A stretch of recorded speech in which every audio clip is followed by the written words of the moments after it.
Okay, that's interesting. All right. Okay. We're blacked out today, dude. Dude, we are blacked out. Look at this. Time to commit a crime. Yeah. All right, everybody. It's our side hustle. Welcome to the Keycollection Podcast. I believe this is episode number 10.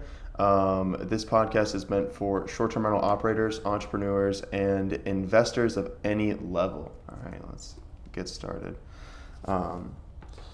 So cool. So we were talking a little bit about how we view stress in a business, and kind of how, what was most stressful, in our businesses. What do we feel most stressed about today? And I mean, we just got off of 2 phone calls having to handle things before starting the podcast, which I think is pretty damn ironic. Yeah. Certainly a great example of how stress can pop up in different scenarios. The more stuff you have your hands in, the more stuff can go wrong. And so how do you view stress, and what was the most stressful time in your business? So, I feel like definitely a little bit different than the norm, and from what you were saying, how you felt was most stressful in your business. Me, it's really just when I have a project, I'm usually just going all in and I'm just draining the account. And that's pretty stressful, especially when you get more overhead expenses. Now I'm learning that's actually not a very smart way to run your business. And also, when other projects pop up that you want to invest into and you don't have that money, it's also kind of stressful. It's like, oh, how can I do it? How can I get it done? And how I view stress, I don't know. I feel like you were saying it's kind of like a sense of urgency, which I definitely feel that way. Whenever there's something that either annoys me or frustrates me or just really needs to be done, I can't stop thinking about just getting the fucking thing done. I can't get anything else done other than the thing. So yeah, I think I view it as sometimes it gets in the way. It makes me procrastinate other things because I just want the thing to be done that I'm stressing about or frustrated about. But you were saying you were saying the most stressful season of your business was probably more towards the beginning, and also just running your business in general. I'd like to. Yeah.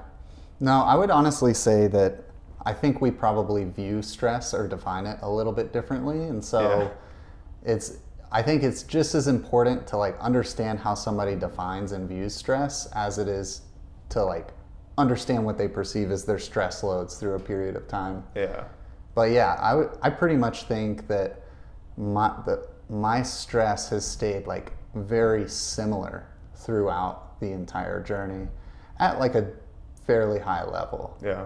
So I would say that I've felt stressed pretty much from the time I started, which was definitely more acute because I think that the things that I define stress as is situations where that require urgency that also involve risk or uncertainty. Yeah. And then I would risk could be any sort of threats to your business. Uncertainty could be I don't know if this deal is going to work. I don't know if one or the other things about this business is going to work. I don't know if I trust this person. Different things like that. And then I would also say I view stress as your just overall load, very similar to when you're working out, you're putting yourself through physical stress so that you can grow back stronger and become more healthy and more fit.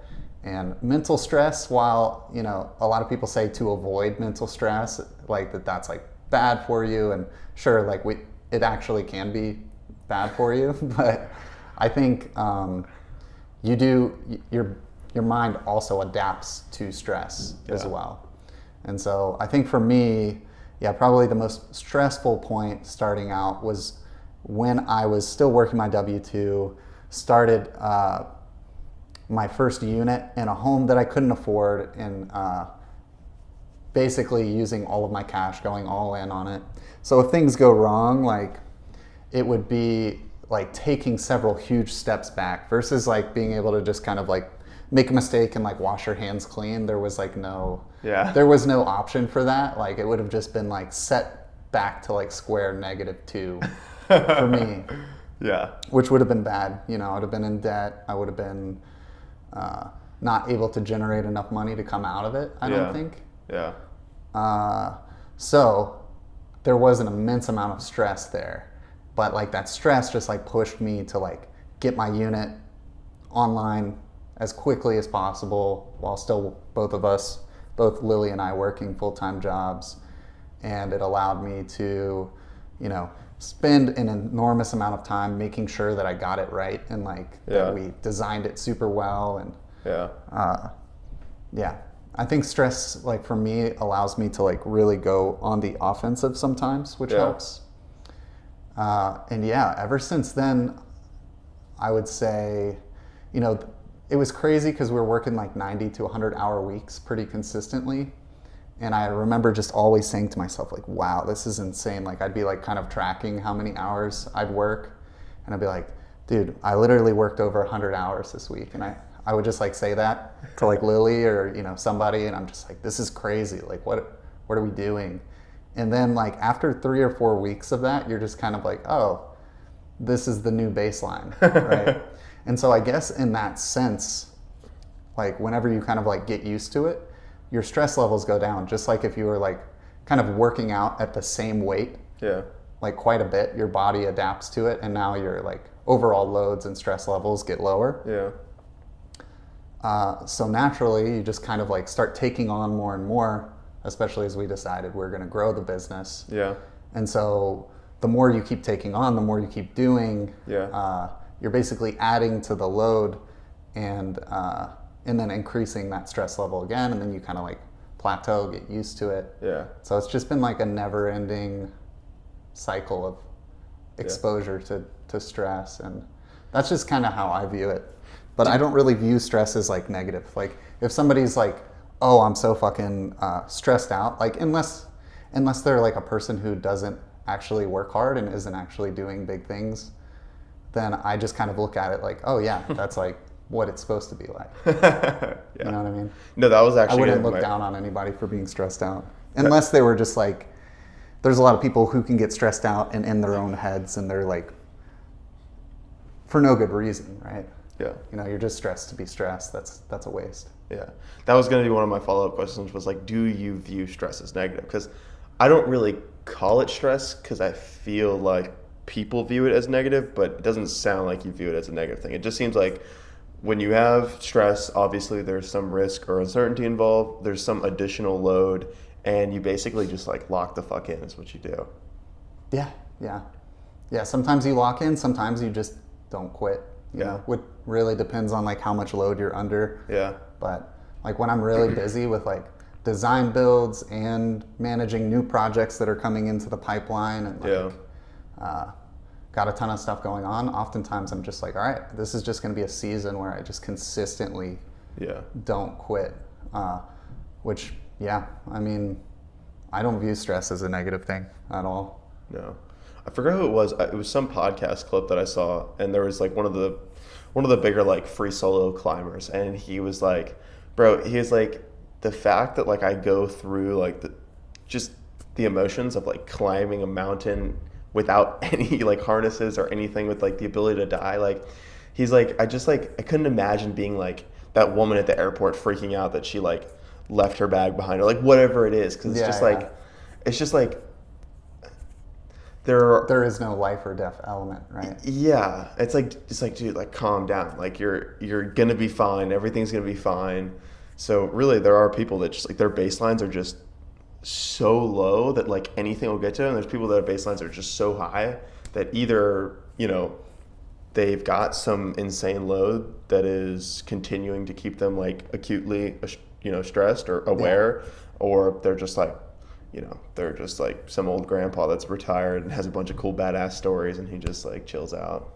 No, I love that concept.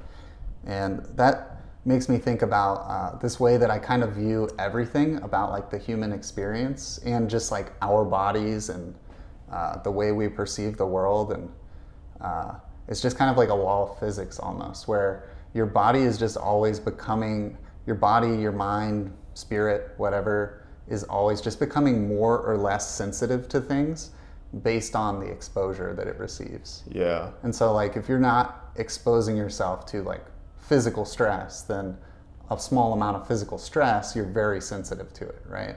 Yeah. But if you're exposing yourself to a ton of physical stress consistently, then your body becomes very insensitive to it, right? Yeah. And so it can take on more, it can do more before it kind of reaches those sensitivity thresholds. Yeah.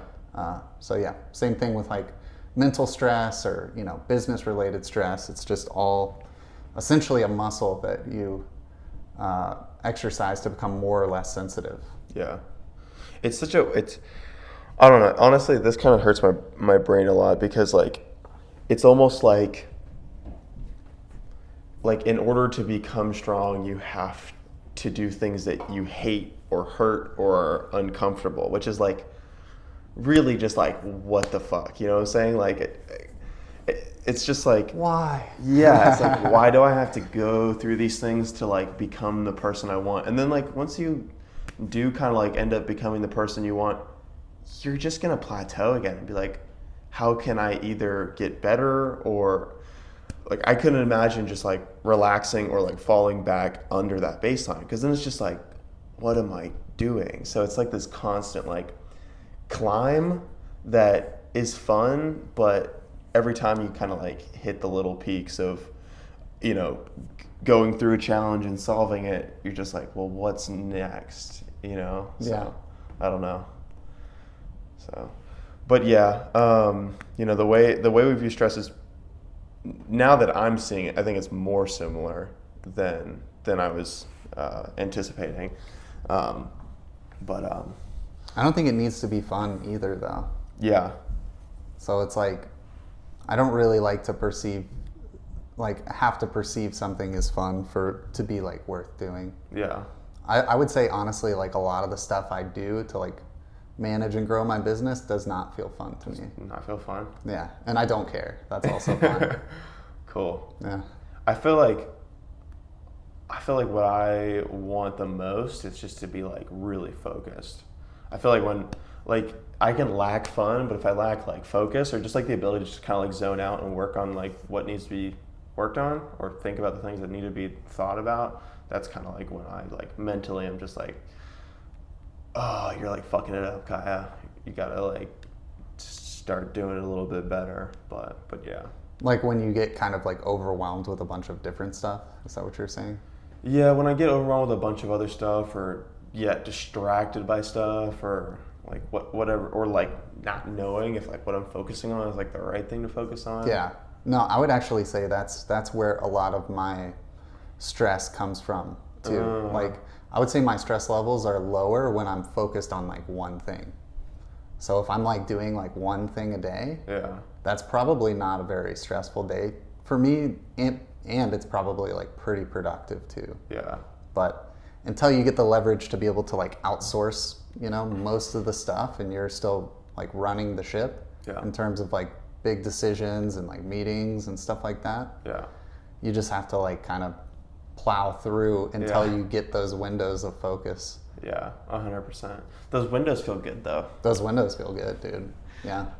Another question too, like let's say you don't have windows anymore. You can just do the one thing over and over. Do you get bored of it? Like do you just like eventually are you just like, oh man, like like it doesn't feel as good anymore because it's not a window. It's just a fucking, you know, never-ending glass pane of being able to do the one thing.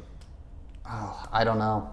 I think that there, you know, your brain probably reaches some sort of like homeostasis that just like attracts the right balance of like focus and distraction. But more like 100% focus sounds pretty nice. Yeah. But yeah, I mean, you have to have something massive to be working on to have it like that, you know? Yeah. To just be focusing on one thing. Like I could see you getting like really big blocks of time if you're like writing a book and like doing it, you know, super well. That could take a lot of time focusing. Yeah. If you're like building a product, like that can take a lot of time focusing. I know, like for Key Collection, we've done quite a bit of like focused work to get that done, and yeah, that's been a lot of squeezing it in at like 4 or 5 a.m. Before anybody else wakes up, before people start needing me. Yeah. But a lot of those times are really good. I will say having to do focus work while you're surrounded by a bunch of other stuff It's literally impossible. It's difficult. It's difficult. Jeez. Not impossible, but definitely hard. Definitely hard. And yeah, sometimes I just honestly, like if I'm like, this is the most important thing and it requires me to focus on it, I will just like let everything else burn and just like focus on whatever it is that needs to get done. I do that sometimes. Yeah. And then you just like, yeah, it's not the worst thing to do, right? You just kind of come back out and like see how bad the fires are. And you're like, it's not that bad. And you just go put them out. And then yeah.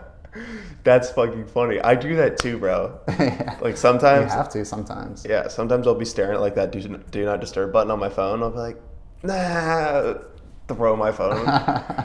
Sometimes it ends up biting me in the ass, but for the most part, yeah. I just come out, I'm like, all right. Fucking spray the flames down and just keep going. Yeah. Yeah. Especially us both being in short-term rentals. There's a lot of moving pieces in short-term rentals. It's not a simple business by any means. Dude, it's like the most unsimple business, bro. Well, that's not true. I think rockets are pretty crazy. But still, like, hospitality is like really, really fucking hard. It's really hard. Yeah, I feel like hospitality, logistics, anything that requires the combination of like physical products that need to be maintained and like services. Yeah. Because I mean, think about it. Your services are like your cleaners, your maintenance guys, your like supply delivery drivers, your guests to some extent. Yeah. And then like all the different technicians that you might need to service anything that could break in one home. Yeah. Yeah, bro. And having to rely heavily on another person's opinion too is really hard. Like when you have reviews, like, dude, anybody could walk into your house and could literally just, like, for example, like, we got a booking the other day and somebody started sending us photos of our, like, downspouts for our water and was basically saying... Wait, what do you mean? Like, you know how, like, gutters, like, they have downspouts and then they have, like the black, like, pipes that kind of run out like to drain. The drains, yeah. Yeah, she was sending us like photos of that and saying that it was like in the yard and like sending us photos of like dead plants in the winter. I was just like, what is going on? I was like what is going on? I love stuff like that. That's hilarious, bro. I'm like, it's February. Of course the plants are going to be dead. Like, so it's hard to please everybody. Oh, yeah, dude.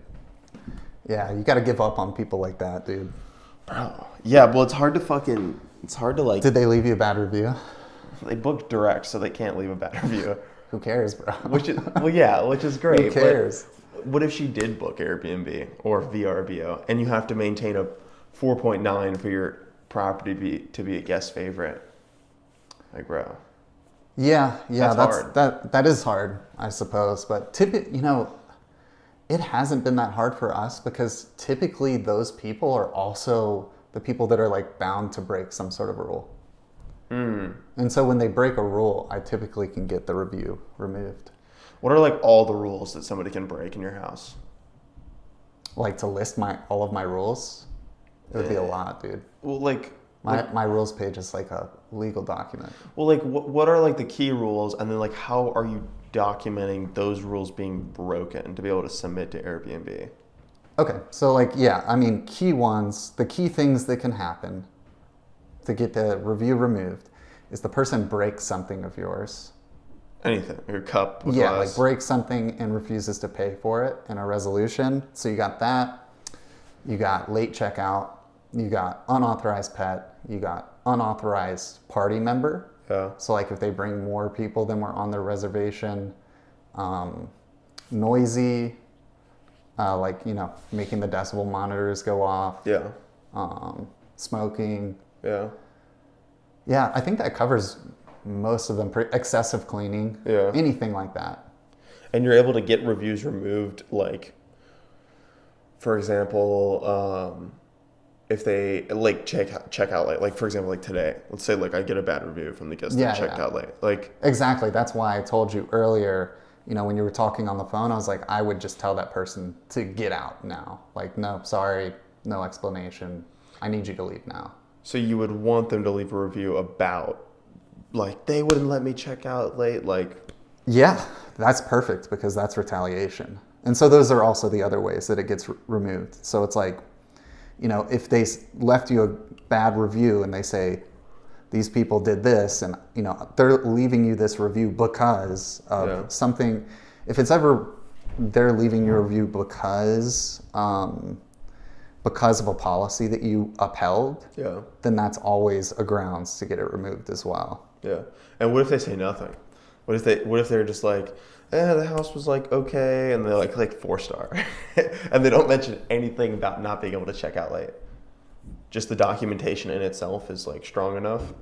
Yeah, I mean, as long as you can tell that they checked out late, it's in violation of your rule. If they don't pay the resolution fee, you could typically get that removed. Okay. I'm not saying it's like with 100% certainty, but for the most part, any sort of rule violation, any sort of like disagreements with your policy that's mentioned, that's like retaliation. And I would pretty much always just like go to Airbnb and be like, they broke this rule, they're retaliating against me for this reason, and just try to get it removed that way. Gotcha. Well, anyways, kind of back to like what we were talking about hospitality just being just a beast to just handle. Like there really is like so many moving parts to it. Like, and not only like a team and people and like the guests, but also like all the softwares you're using, how to like actually like scaling the business. You really have to like think pretty in depth about how like all your systems work and how you're going to teach everybody how the systems work. And it's pretty mind-boggling in my opinion. Yeah, it's a lot. But what's so great about it is it's just like, it's honestly difficult for people to build large short-term rental businesses. Yeah, it is. For that reason. Yeah. And so it just becomes like a moat of durability. Even the people that have built vacation rental businesses still aren't doing great. Like I was on AirDNA the other day to see like Carolina Morning is in Graybeard and everybody. Dude, 4.67. 4.7. Terrible. 4.72. Terrible. These are like the top management companies here in Asheville. Yeah. I'm like, yeah, it's crazy too, because like none of them are using, they're probably all much more lenient with their guests too. Like I'm not very lenient with my guests, and like I'm not afraid of getting bad reviews, and I might have some tools to get, more of them removed than others, but I still have like a point, probably like a 4.95 average across like all 20 properties. Yeah. For like the past 2 years. Yeah. So I mean, they're just doing so many things. Like being above 4.8 is basically free, in my opinion. Like there's no reason that anybody should ever drop below 4.8. Like there's something major that's wrong, and you just never fixed it. Yeah. Yeah, I agree. 100%. So yeah, I think oftentimes with like larger legacy property management companies, it's like it's the where they're getting their lead flow from. Yeah. It's like people who may not even care that much about making money. They just want somebody to take care of the property. Yeah. And in a lot of cases, the properties aren't even being taken care of. No, definitely. I got nothing good to say about the large property management companies. Dude, they're similar to like long-term management companies. Like they're like long-term managers, not everybody, obviously. Shout out Rodrigo, you do a great job. but there's a lot of long-term managers that, they pick up houses, they collect the rent, and that's it. Like, grass gets overgrown, the siding doesn't get taken care of, like,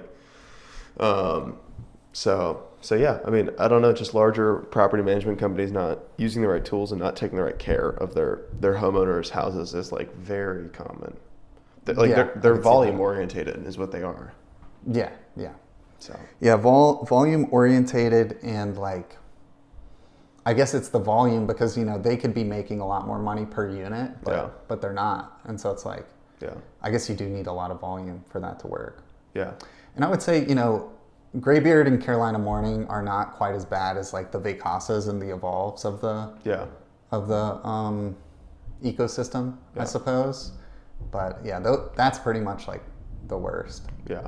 So a lot of those properties are doing very, very poorly. I don't even know how somebody looks at Evolve and just is like, yeah, I want you to manage Let's my do property. that one. It's so crazy. Like there were people in like the Facebook groups that I was looking in that people were like, I am so happy with Evolve. I'm like, no, you're not. Like you have no fucking It's a plant. clue. It's a plant. Yeah, you guys have no idea. But they just went the volume route and they wanted to collect money that way, which is where you and I are both different. You have chosen to go more quality. Maybe you've sacrificed some cash flow, but I think in the end it'll actually help you grow even quicker and stronger. Yeah. I don't think we've really sacrificed cash flow. You don't think so? No. Because really, what would I have done differently if I were to go make a like kind of larger legacy style co-hosting business? Mm-hmm. I guess I would just basically say yes to every unit. Everything. That's exactly what you would do. And then you just don't spend as much time or attention on those units. I feel like the units I say yes to are ones that are going to perform super well. Yeah. And so like just one of those properties, if managed right, is going to perform as good as like 4 or 5 of, Evolve's properties combined. Yeah. So in a way it's less work and more cash flow. Yeah. But then, as you start developing those leads for the really high quality products, because you're not just like taking some random investor or somebody who has a second house and just being like, oh yeah, let me see this, and I'll just put in this sticky contract for like 5 years, and it's going to cost you like a couple grand to get out of it. Yeah. Instead, you educate those people on how to do it right. Yeah. So that they understand what's going on and they're incentivized to put out more products, like more better products. Okay. Almost every single one of my clients is like in the process of putting out a better product than what they started with. Gotcha. So actually focusing on quality has increased your cash flow. Yeah. Because you're not caught up chasing, 4.6 star rating listings down and just taking everything on. Yeah. Yeah. No, there could be a time in the future where we do more of that. Yeah. But my hope is that I'm just going to build up this like huge kind of lead flow, deal flow, which is in our box. Yeah. That we want to be in, like ideal units, and that by saying no to a lot of stuff, in the end, we'll end up with a lot of only what we want. Gotcha. Yeah. Okay. Hopefully there will be a switch that can be flipped in the next couple years where, I'm no longer in the role of like CEO, COO, CFO, none of that stuff. It will all just be able to be completely taken off of my hands and still be pretty profitable. Yeah. That's my dream, at least for like the management side of things, is to be able to completely outsource it with like 2 to 4 key people. Like kind of in terms of like the C-level like management. And then even if like profitability takes a hit, we'll be able to like double our capacity to take on units, and I'll have built up a lead flow of like, basically ideally a machine that can take on around like 2 million in portfolio revenue a year. And I think I'll be at around 2 million portfolio revenue by the end of this year. And so, I'll be able to hire some people. And if we were to just be able to add 2 million per year in that following year, so 2026 to 2027, we add another 2, we're at 4 million. And typically the EBITDA margins on a business, once you start actually hiring out these like bigger roles where you're paying people pretty decent salaries to do a lot of the harder things in the business, you end up somewhere around like kind of like 20 to 25% EBITDA margin. So yeah, I mean, it's very possible that in like 2027, 2028, the co-hosting business could be worth like $1 million EBITDA because it's doing around like 5 million in portfolio revenue. Yeah. Then you can sell that thing for like potentially $5 million, $4 million maybe. You go out and build a lot of cool deals with 5 million. Maybe. Yeah. Or you could just be like, hey, I don't have to do much now. I'm just kind of like the, the senior advisor. Yeah. So just let it run to like 5 million EBITDA. Yeah. Anything over 5 million EBITDA almost always just gets an extra free multiple. Yeah. So like for a business like this, I think it would, unless your systems, your contracts, your durability of the portfolio and like how diversified it is between like a lot of different clients is all pretty important. And that's one thing that like Vacasa and Evolve get right is like they probably don't have a ton of clients that just represent a huge part of their portfolio. They just have like a ton of different random people who have houses. Yeah. So you do want to be diversified, but literally just being able to break 5 million EBITDA will, take you from kind of like a 4x multiple to like a 5x multiple. And then you still have a lot of other factors in your business that could increase that even further. Gotcha. What do you think the biggest multiple would possibly be for a management company? Oh, I don't know, man. I don't know. Do you think there's like a ceiling? I don't know. I think we're kind of seeing some stuff play out. It would be interesting to see what a Vacasa or Evolve would be valuated at. Yeah. But yeah, it's hard to say because I want to say, is Vacasa public? If there's any company that's public, it's probably Vacasa. I'm not entirely sure though. I know that one management company went bust in COVID that was public, and it had like an ungodly amount of listings. Like I forgot, but it was like it literally like blew my mind. Maybe. Sonder was an arbitrage company. Yes, that is what I'm thinking about, the arbitrage company. Yeah, they had like 13,000 listings. Yes, yeah, bro. Yeah. I want to say Vacasa has something like 40,000. That's 50,000. crazy. Yeah. That's fucking crazy. That's absolutely nuts. But yeah, I feel like they could potentially be valuated higher. Yeah. I've really heard that kind of like the 2 to 6x multiple is like the most common, with 6x being like the cream of the crop. It's probably pretty big already. Yeah. So it's getting like some multiples just for having a really high EBITDA. Yeah. But yeah, I don't know. I would say Wander would be the company to watch for that. Yeah. If you want to see if somebody's gonna, because that company was basically built VC funded from the ground up I don't know if they plan to sell it. I don't know what their like whole plan is, but they're definitely like aggressively taking up market share right now. And is Wander doing a better job, you think, than? Yeah, Wander is doing a better job. Wander is essentially doing the same model that I'm doing. Gotcha. Except with VC funding. Okay. Got it. Okay. Yeah, they're sick. Yeah. I mean, they're mostly like luxury is like their brand, right? Yeah. Like we take on luxury properties. Yeah. Yeah. I mean, I feel like if there's any type of owner or property I'd want to deal with, it is rich and luxury. For sure. Yeah. It's a lot easier. Yeah, a lot easier. Well, cool. So we talked a little bit about money as well, which we touched on, how we have viewed money in our businesses. I think what you said about having it being like a store of like energy and possibly time, that's what you said, right? Yeah. I feel like that's like hitting it on the head for me at least. But you were also saying that you think people view it that way as well. I'd love to hear your thoughts a little bit more in depth about that. I mean, I'm just thinking back to when I had a W-2, how I viewed it, and like I kind of feel like I see, friends and family view it. Yeah.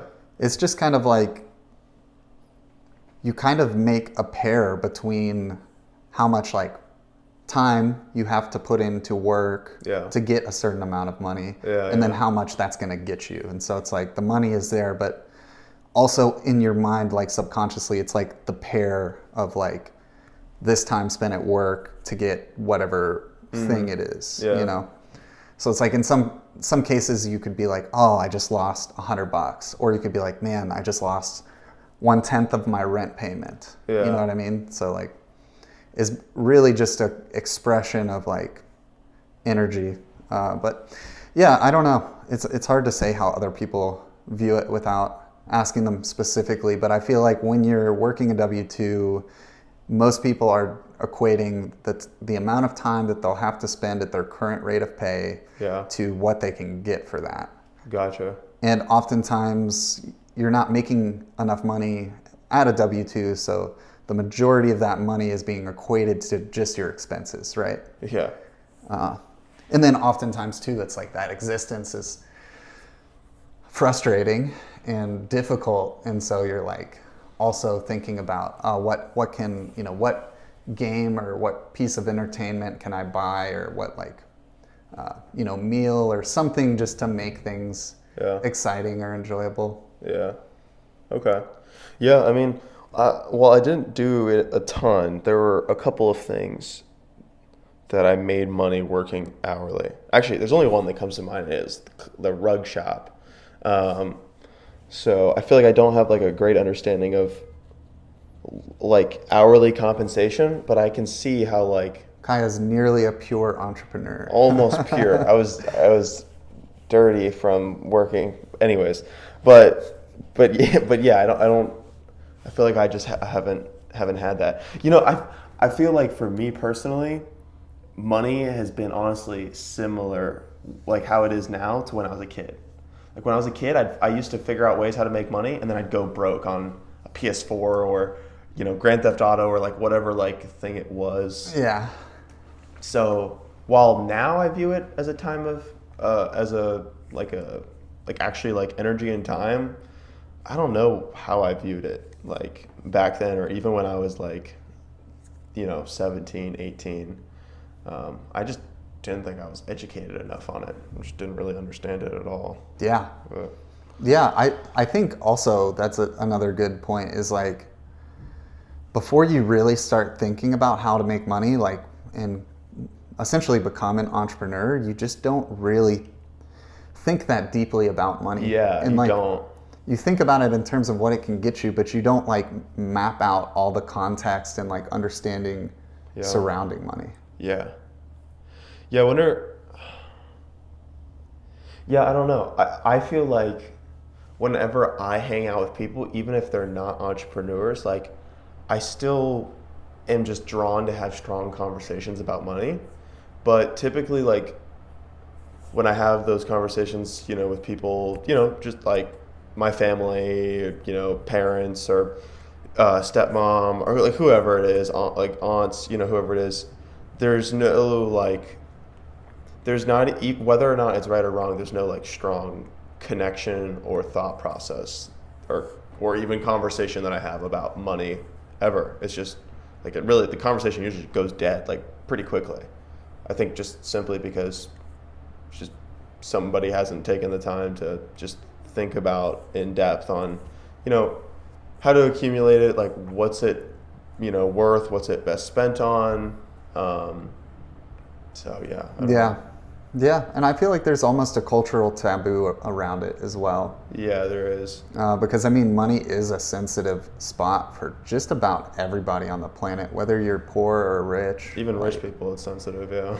Yeah, I think the key difference though is that, you know, when you're poor or have a poor mindset, you see the problems that money causes, or essentially the, you know, requirement of you to trade your time for money to get the essential things that you need. Yeah. And especially if it just isn't like an equitable, you know, trade, and you're not able to get ahead with that trade, it starts to feel like, oh, this is kind of like stacked against me. Yeah. Which it kind of is. It really is. Yeah, it really is. No, it 100% is. Yeah. Yeah, it's pretty bad. And so you start to think, you know, okay, well, why is it bad? Well, somebody has created this environment, this company that I work for, and they've put me in this situation. Yeah. And if you make that connection, it can be very easy to just kind of think that anyone who's spending time thinking about money, talking about money, learning about money is somebody who wants to be like an exploitative person, or is like, part of this group that you've defined yourself as not part of. So that can be very difficult. And that's why oftentimes you don't really hear people who aren't entrepreneurs talking about money. Yeah. But to be an entrepreneur, what you learn to be a successful entrepreneur, no matter what you want to do, because a lot of people who haven't done anything yet and are just like, haven't done anything entrepreneurial, they would like to start a business of some sort, right? But once you start taking that seriously and you get to a certain point pretty early, what you realize, or at least what sets people apart in terms of whether they're gonna succeed or fail, is like, you gotta learn a lot about money. Yeah. You just like have to know all of these things about money that weren't taught to you. Yeah. And that aren't necessarily part of whatever business it is that you're trying to start either. Yeah. And so if you like get that, then you start learning all about money and you see how it intertwines with everything, and it becomes, to me, like something that's a little bit less like sinister, or a little bit less like triggering. Bro, I think everybody should fucking learn this. I also think too, like, while I still get stressed about money sometimes, like the way I look at it is just so much healthier than how I used to look at it. Like being stressed about like a phone bill or like rent, like I feel like people should understand, like you said, I think they should understand more deeply that it is energy and time. Because if it's energy and time, why aren't people spending it, getting like a mom to meal prep for them for like a couple bucks a meal, or like why aren't they thinking outside of the box in ways that they can use that money to actually make like life like easier?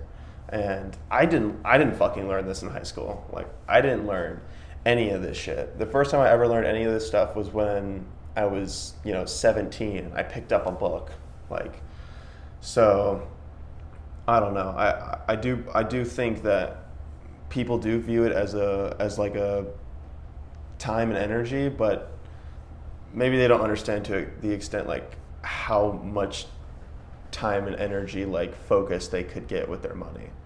Like they could be saving a lot more time and spending a lot more time doing the things they want, even just utilizing the money they have from like their 9 to 5, for example. In some cases, I feel like a lot of people really don't have expendable income, and I would say in a lot of cases, most people are having expenses that are greater than their income. So for those people, it's a lot more difficult to spend on stuff like that. But I feel like what you should do if you're in that situation is figure out how to make more money. Yeah. Because as soon as you start making more money, then you actually get to use it for stuff that like improves your life versus just like keeps you the same. Yeah. And as soon as you get a taste of that, you're going to be like, oh yeah, this is important. I need this. Yeah. 'Cause to be able to go from, eating, shitty, cheap food and barely being able to afford your rent to like, paying for somebody to literally meal prep all of your meals. And, it's about that feels good. Yeah, feels good. Awesome. And you like physically like feel better. Yeah. Yeah, I need to try this out. So you've been having, what's it called? Like a mom? Yeah. What's it called? What's the business called? What's the business called? Yeah. What business? Oh, is it your mom that's doing it? No, it's just a random mom I found. Okay. Yeah, So it's not a business. Is this like a Craigslist thing or what? So her name's Tasia. Okay. I went into Facebook groups that are like within 10 miles of me. Uh-huh. And I basically, I literally just made a post like I do like in real estate. I just said, hey, who here cooks for their family like on a very frequent basis and cooks a lot?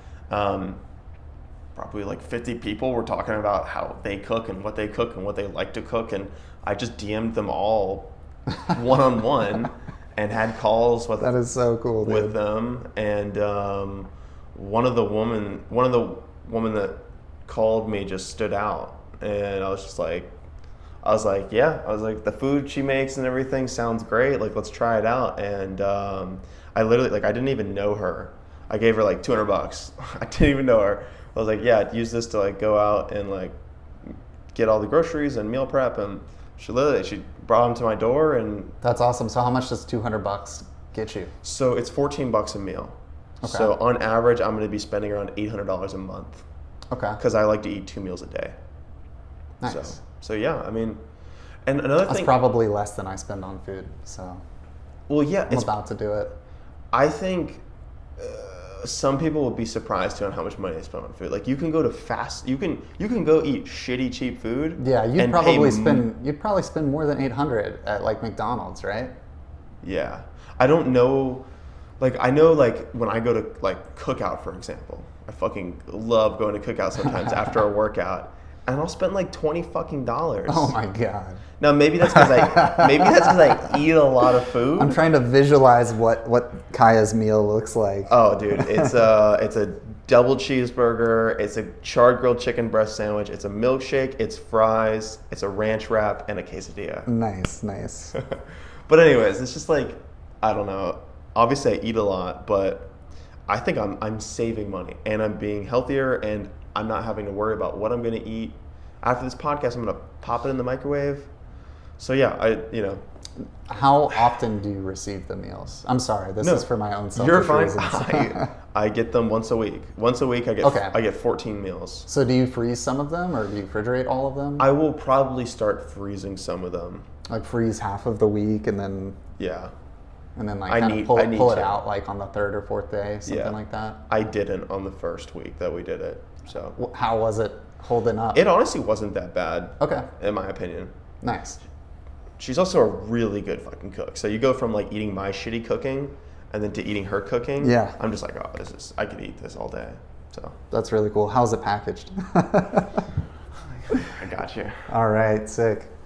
Bro, it's literally. Well, I mean, this is like kind of an interesting business idea, right? Oh, dude. So, first off, I'd like to start by saying shout out to Zane Belbrock, the youngest and sexiest real estate agent here in Nashville. He gave me the idea of going into Facebook groups, and like these are my meals. Like, these are like baked potatoes, like potatoes, broccoli, prepackaged. Nice. And is there any protein? Yeah, there is. So she meal prepped like a week for me, and it was all like perfect. All the protein and everything was in all the containers. But because I'm going skiing the next couple of days, I rush ordered like 2 days worth of food before I leave. Gotcha. So she gave me like a bag of cooked chicken and sour cream and cheese for the potatoes. But bro, it's a sick business. It's like, if you're a mom and you're already at the stove and you're already, stirring the rice and cooking the mac and cheese or like whatever you're doing, why not just make some extra and make $14 a meal? She's making $800 a month just doing a little bit extra of what she already does. Yeah. I'm curious if she could take on like me and Lily, because then she could be making like $2,400 a month. Yeah. She'd be making like $1,600. Well, I guess she's cooking for both of you guys. Yeah, plus you. Yeah, that's true. I think how much can you scale that up before it becomes like too much? Before she's just a full-time chef. Yeah. She's like, all right, I need a kitchen now. She's like, I need a lease out of space. But I think we can negotiate her price. I think if all three of us are paying her, negotiate it down to like $650, $700. She's still making 2 bands. Two bands. But yeah, how cool of a business model would that be to like be a mom and you can make like a listing, almost like an Airbnb listing, and it's like a big map, and they can show what they're cooking for their family, and somebody could like be like, oh, well, that sounds fucking like really fucking good. Like I'll get that meal prepped for like 5 meals worth. Like, bro, that's really cool. All the people that like overcook for their families, now they're like incentivized to do it. All right, so we got to make the Airbnb of meal prepping. Bro, what would it even be, bro? I know Meals to Go is already a business, but oh man. I think it has to have the word mom in it. Or Madre. Yeah, Madre could be good. Fuck, dude. Yeah, dude. So, But yeah, pretty cool. Zane gave me the idea, which props to him, bro. It's fucking working. Nice, dude. Yeah, I really want to do that. Yeah, I mean, eating good is like one of the best things that you can do with your money, nice. right? You get like so much. For me, I just get like so much more mental clarity when I'm eating good. It's like less dopamine addicted, less like hazy, more responsive. Like I feel lighter. Yeah. And when all of those things are like that, my mind just feels lighter too. Yeah. Easier to focus. 100%, bro. That's like one of the reasons, dude, I think that's one of the biggest reasons that life is rigged. Not only money, but like food, bro. Like access to good food is like, it's fucking hard. It's not impossible, but it is pretty hard. And like fast food and just the majority of food nowadays, like it like literally will fuck you up. Yeah, I know. It is really hard. I'm probably like somewhere in the middle in terms of like how decent I eat. Yeah. And my hack is, because basically I could make more time most likely for meal prepping and like cooking good and stuff like that, but when I'm really busy, it's not particularly enjoyable to stop what I'm doing during like dinner time and actually like prep that meal out. Yeah. So like what I do is I've just like figured out over like several iterations of like how to keep it as simple and quick as possible, where you're just using essentially like one mixing bowl and one pan. Yeah. And I just like... This is the salad and steak, right? Yeah. So I'll either just like buy a big like New York strip and cut it up into a bunch of things and then like put that in the freezer and just kind of pull one out each day. Yeah. Or I'll just buy, like what we've been doing lately is just buy a big container of like chicken breasts. Or I like to get just multiple containers of the thin sliced chicken breast. Yeah. And I mean, that's relatively cheap and it's super fast. Yeah. Like I just like get the cast iron pan super hot. It takes like 5 minutes to cook that. While you're doing that, you mix the salad and then you're done. You just like literally rinse like 3 things. Yeah. But yeah, being able to spend money on things that make you feel good and make you healthier is like a privilege. Definitely huge, for sure. Yeah, or like just having time to like go on a run or go on a walk and like really like enjoy it. Yeah. Yeah, that shit's really good for you. It is, for sure. Yeah, I'd actually say I don't really think about too much about being like happy or unhappy. Like I don't actually care that much. Yeah. But I would say I was at my like perceivable most happy actually before I started my business, when all I cared about was like climbing. Yeah. All I was doing was like training and climbing. Yeah. The only problem is I was literally just like going into debt and could not sustain like surviving. So there's kind of like a trade-off there. Yeah. Well, I mean, still though, it just goes to show that like having climbing, being focused on it, like was very like fulfilling, and for sure you can pick that up at any time again if you want. Yeah. I mean, I'm pretty much like I'm committed to training this entire year to like start climbing again. Cool. Yeah, there's a new climbing gym downtown. Yes, I've heard about it. Yeah, it looks super sweet. What's it called again? I think it's called like the Boardroom or something of that nature. Is it called Cultivate? Yeah. Okay. Yeah, it's by that company. Okay. Yeah, they got absolutely hammered by the storm, man. Really? Yeah. Did they open up before the storm, or were they like about to open up? So they were what used to be Smack, and they opened up. They had a location that had been there for a really long time. They had a location in downtown for a really long time that kind of got closed. They had just opened up. Do you remember where the skate park was in the River Arts District, like in Foundy? Yeah. Like the indoor one. Yeah. They bought that and were turning it into a giant bouldering gym. Oh, like, whoa. Yeah, like right before the storm hit. Oh, so hopefully, I don't think they put too much into it before the storm hit, so they're maybe not getting that setback, but Jesus Christ. But yeah, they're building that out now. Bro, let me know when you go, bro. I'm so down to go. Yeah, dude. The one place has 3 boards. They're all like 45 degree, just like 8x12 training style boards. One of them is like nails hard. One of them is like super flexible. It goes all the way from like V1 to probably like V15. So from like easy to like pro climber level. Yeah. And then the other one is like called a spray wall, where they literally have just like collected holds and put all these different holds up.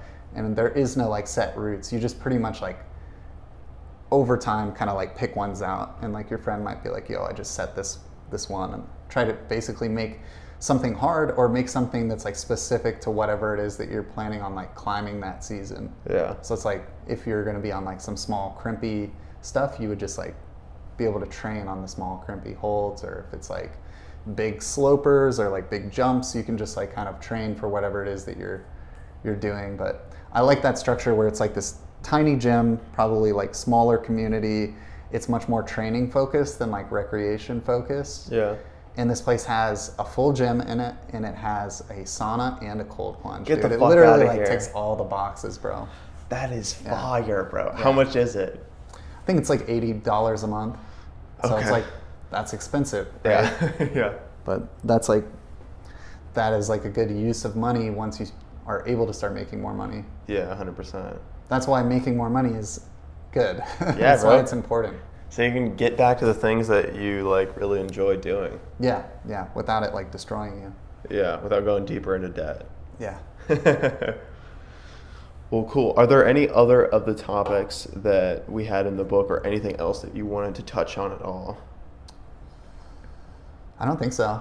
No, is that the pod? Yeah, that's fun. I think that Right. was a cool framework, the two Yeah. topics. I like that. Okay, word. That was good.